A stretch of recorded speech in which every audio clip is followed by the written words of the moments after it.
வணக்கம். இன்னைக்கு நம்ம ஐஸ் பிரியாணி சேனல்ல சாமை பொங்கல் செய்ய போறோம். தேவையான பொருட்கள்: சாமை அரிசி 1 கப் 250 ml கப்பால் எடுத்திருக்கேன். பாசிப்பருப்பு 1/2 கப், 1 டீஸ்பூன் மிளகு, 1 டீஸ்பூன் சீரகம், பொடியா நறுக்கின இஞ்சி 1 டேபிள் ஸ்பூன், 1 பச்சை மிளகாய் நான் 2ஆ உடைச்சு இந்த மாதிரி நீல வாக்கில் கீறி வச்சிருக்கேன். இது போடாட்டியும் பரவாயில்ல. 5 முந்திரி பருப்பு 2 உடைச்சு வச்சிருக்கேன். 1/4 டீஸ்பூன் பெருங்காயத்தூள், 1 பிஞ்ச் மஞ்சள் தூள், கருவேப்பிலை கொஞ்சம், 1 டேபிள் ஸ்பூன் நெய், கடலெண்ணெய் கொஞ்சம். இதுக்கு நம்ம நெய் மட்டும் கூட சேர்த்து செய்யலாம். நான் இங்கே கொஞ்சம் கடலெண்ணெய் சேர்க்குறேன். தேவையான அளவு உப்பு. இந்த குக்கரில் நம்ம ஒரு 3 டீஸ்பூன் கடலெண்ணெய் சேர்த்துக்கலாம். எண்ணெய் சூடாயிடுச்சு. இப்போ இதில் மிளகு சேர்த்துடலாம், சீரகத்தையும் சேர்த்துடலாம். மிளகு வெடிக்க ஆரம்பிக்குது. இப்போ அடுத்தது நம்ம முந்திரி பருப்பு, இஞ்சி, பச்சை மிளகாய், பெருங்காயத்தூள், கருவேப்பிலை, இது எல்லாத்தையும் நல்லா கலந்துடலாம். நான் கொஞ்சம் குறைந்த அளவு தீயில தான் இது பண்ணிட்டு இருக்கேன்.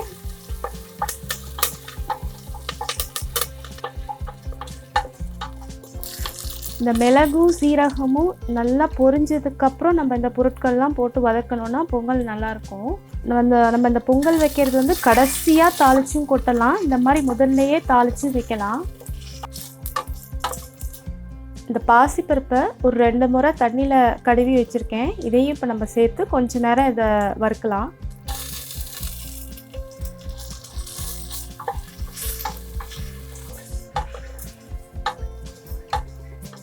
இதை ஒரு குறைவான அளவு தீயில ஒரு 2 நிமிஷம் நம்ம வறுத்தாச்சு. இப்போ இதில் நம்ம தண்ணி சேர்க்கலாம். 1 கப் சாமை அரிசி, 1/2 கப் பாசிப்பருப்புக்கு 4.5 கப் தண்ணி சரியாக இருக்கும்.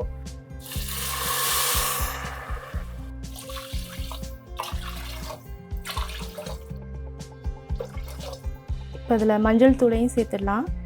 தேவையான அளவு உப்பு. இப்போ இந்த தண்ணி லேசாக கொதிக்க ஆரம்பிக்குது. இந்த சாமை அரிசியை ஒரு 3 தடவை தண்ணியில் கழுவி வச்சுருக்கேன், அதை சேர்க்குறேன். இப்போ இதை ஒரு முறை நல்லா கலந்துட்டு இதில் உப்பு சரியாக இருக்கான்னு பார்த்துட்டு நம்ம குக்கர் மூடிடலாம். நம்ம வெயிட் போட்டே வச்சாச்சு. இது ஒரு 2 விசில் விட்டு நம்ம அடுப்பு அணைச்சிடலாம்.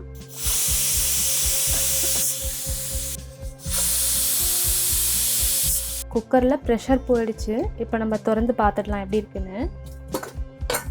இந்த 1 டேபிள் ஸ்பூன் நெய்யை இப்போ நம்ம மேலே சேர்த்துட்டு இதை நல்லா கிளறிடலாம். நெய் நம்ம இன்னும் கொஞ்சம் கூட வேணாலும் சேர்த்து நம்ம கிளறிக்கலாம். சாமை அரிசி பொங்கல் நம்ம தயார் பண்ணியாச்சு. இதை இன்னைக்கு நான் ஒரு சிம்பிளான இன்ஸ்டன்ட் சாம்பார் கூட சர்வ் பண்ணியிருக்கேன். இந்த சாம்பாருக்கான லிங்க் கீழே டிஸ்கிரிப்ஷன் பாக்ஸில் இருக்குது, போய் பாருங்கள். ரொம்ப ஈஸியான ரெசிபி. இந்த சாமை அரிசி பொங்கலையும் செய்து பாருங்கள். செய்து பார்த்துட்டு உங்களோட கருத்துக்களை என்னோட பகிர்ந்துக்கங்க. ஐஸ் பிரியாணி சேனலில் மறக்காமல் சப்ஸ்கிரைப் பண்ணுங்கள், லைக் பண்ணுங்கள், ஷேர் பண்ணுங்கள். நன்றி.